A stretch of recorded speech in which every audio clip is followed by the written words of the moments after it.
Good morning. This is Ron. It is Thursday, February the 15th. Welcome to Story Time.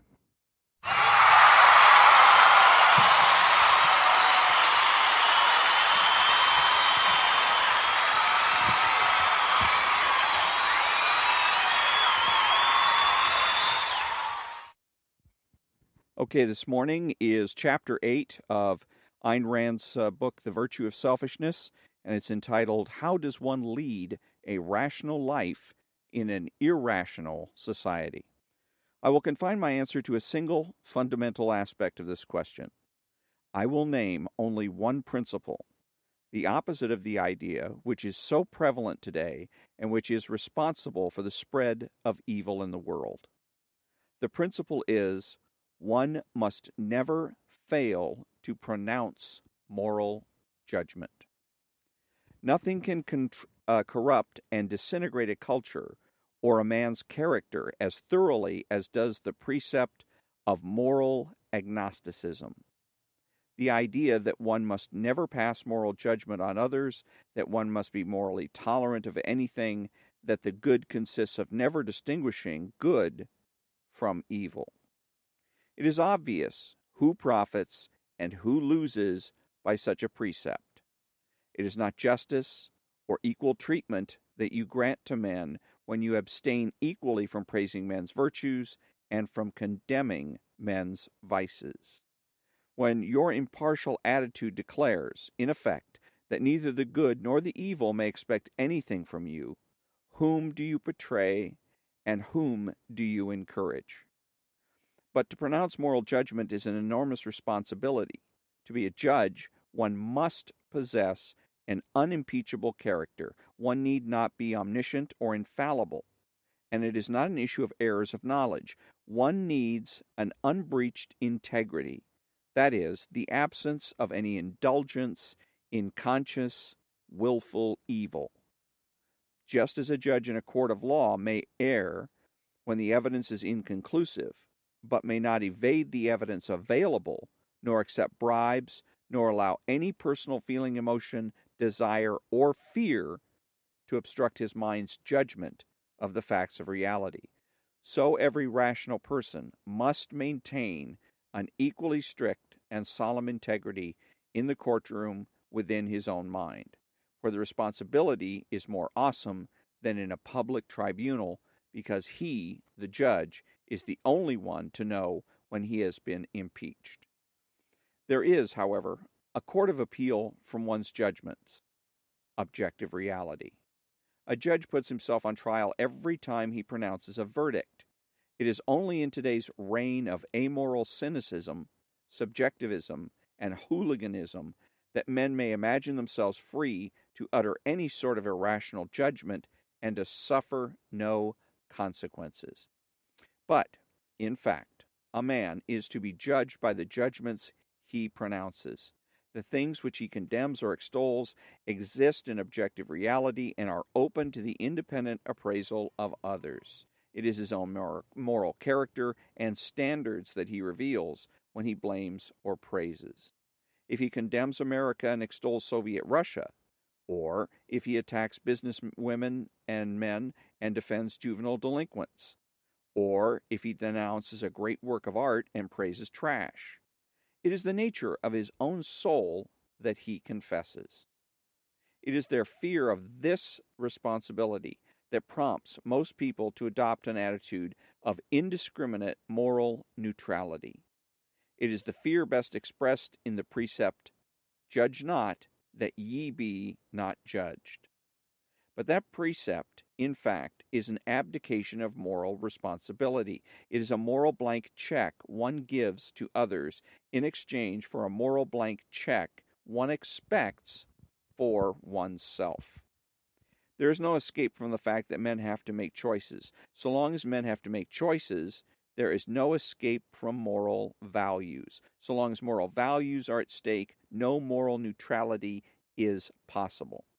To abstain from condemning a torturer is to become an accessory to the torture and murder of his victims.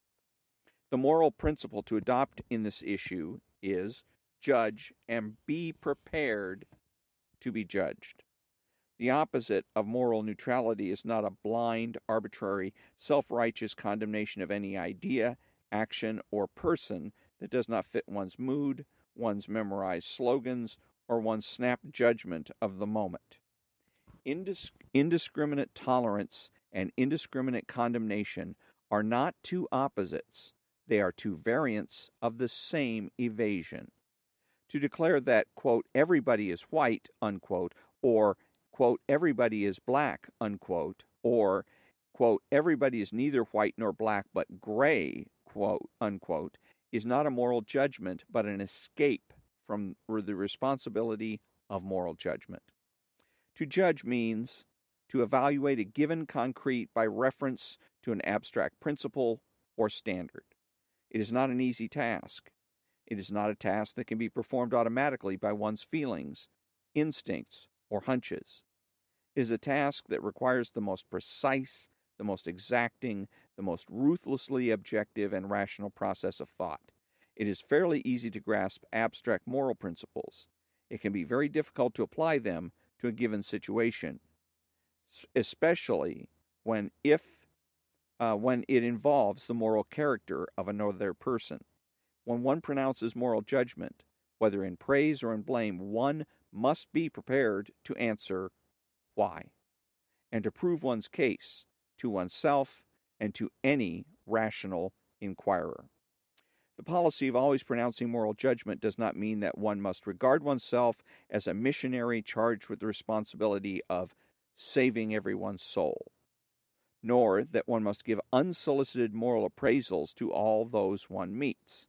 It means, A, that one must know clearly, in full, verbally identified form, one's own moral evaluation of every person, issue, and event with which one deals, and act accordingly. B, that one must make one's moral evaluation known to others when it is rationally appropriate to do so. This last means that one need not launch into unprovoked moral denunciations or debates, but that one must speak up in situations where silence can objectively be taken to mean agreement with or sanction of evil.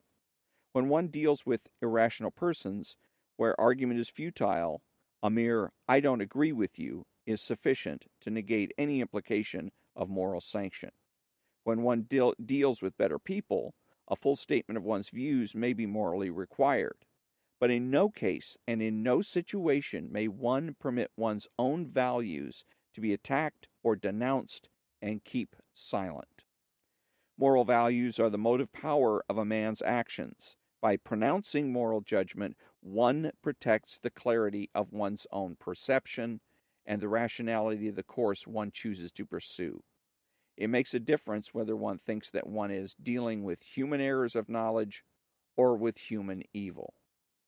Observe how many people evade, rationalize, and drive their minds into a state of blind stupor in dread of discovering that those they deal with, their loved ones or friends or business associates or political rulers, are not merely mistaken, but evil.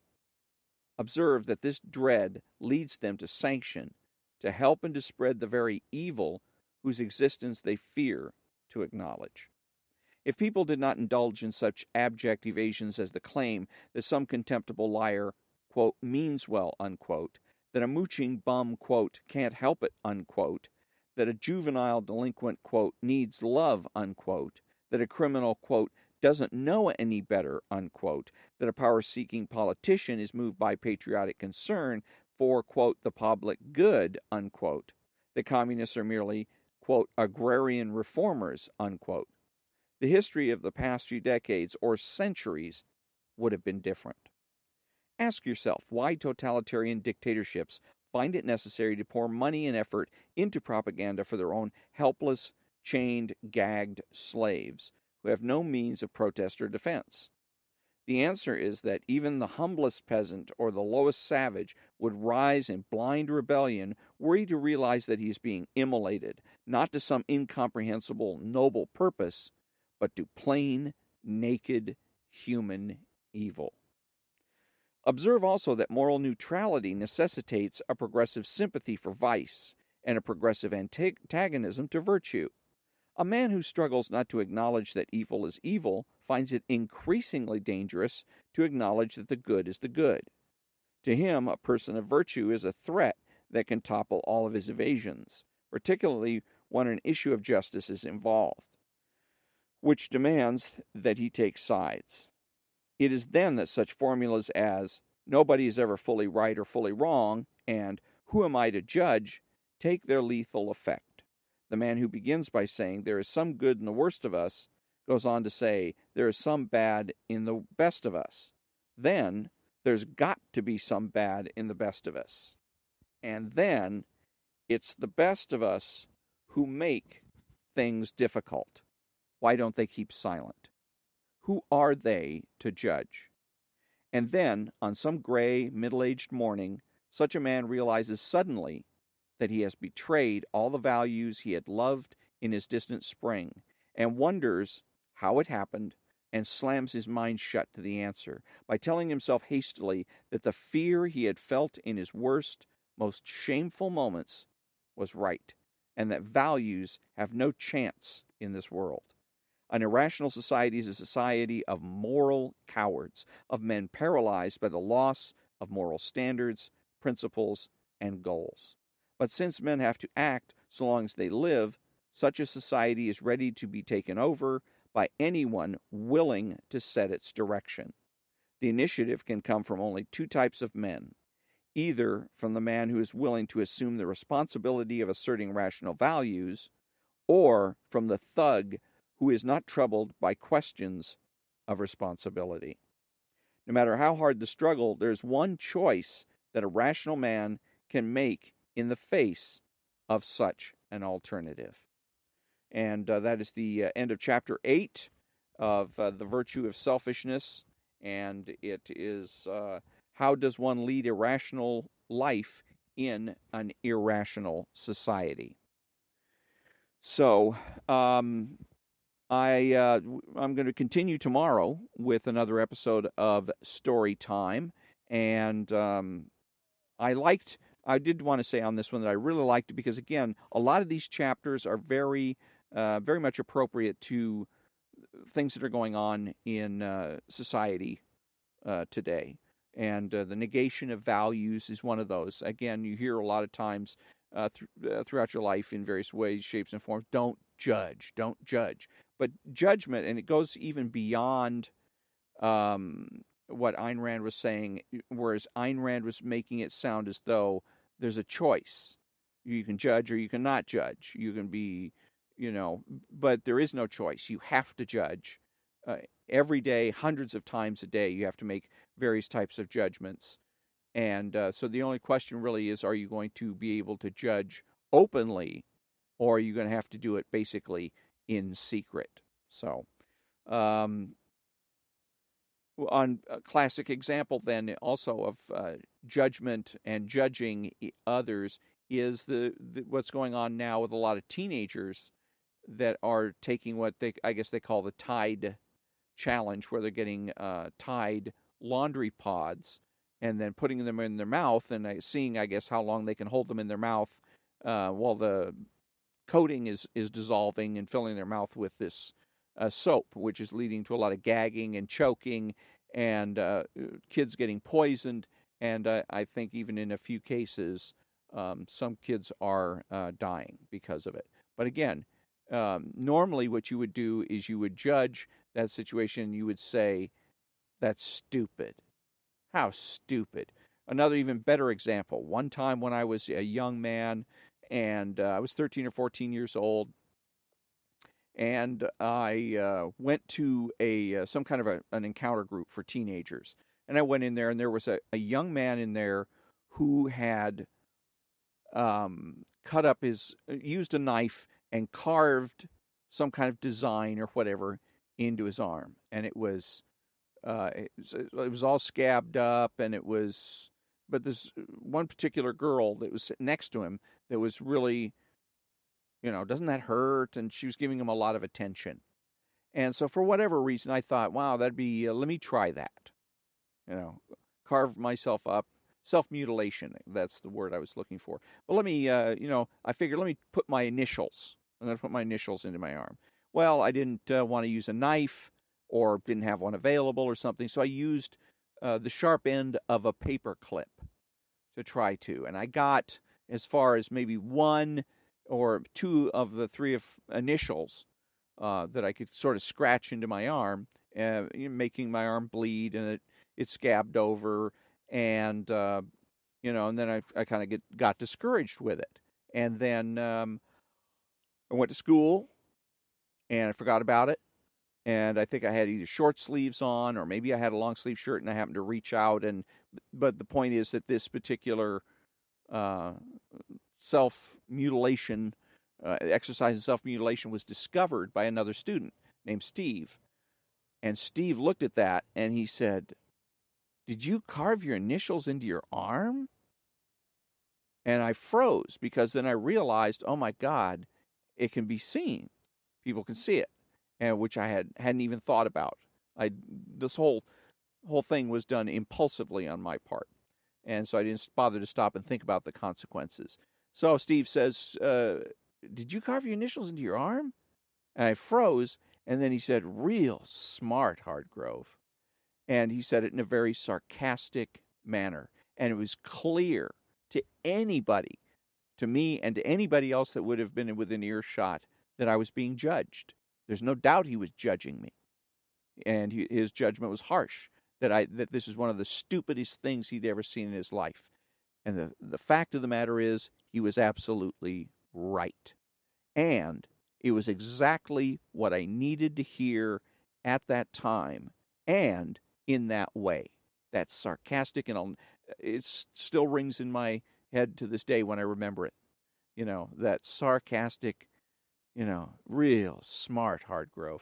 And it hit me like a brick right between the eyes. I thought, what the hell did I do? What kind of stupidity was this? And so the issue isn't so much judge or not be judge. The issue is judge and be prepared to admit that you're wrong. A second quick example. I was working as a security guard. I had a new post that I had to assume one overnight shift. So I arrive and I look into the post where I can see from a distance through the windows who's in there. And I see a guy in there, and he's got a lot of tattoos and mustache and short hair. And I thought, oh no, this is not going to go well. And he looked like a guy that was kind of a rough looking character. I thought, oh, this isn't going to go well at all. He's going to be a jerk. He's going to be an asshole, and he's going to make my life miserable. And so that's the way I judged the situation and judged the man. When I actually entered the post and introduced myself, and for the next few hours and throughout the time that I worked with him, I found he was exactly the opposite of what I had anticipated. He was, he looked fearsome, but he was very low key, uh, on the quiet side. His attitude, his personality, his character was exactly the opposite of what I had expected and what I had judged him to be. And I admitted to myself, I didn't tell him, I didn't find it necessary to tell him, but I at least admitted to myself that I was wrong. And I changed my judgment, my evaluation of this person, and we worked well together from then on. So, again, tomorrow is going to be another episode of Story Time. And until then, thank you very much for listening and have a great day.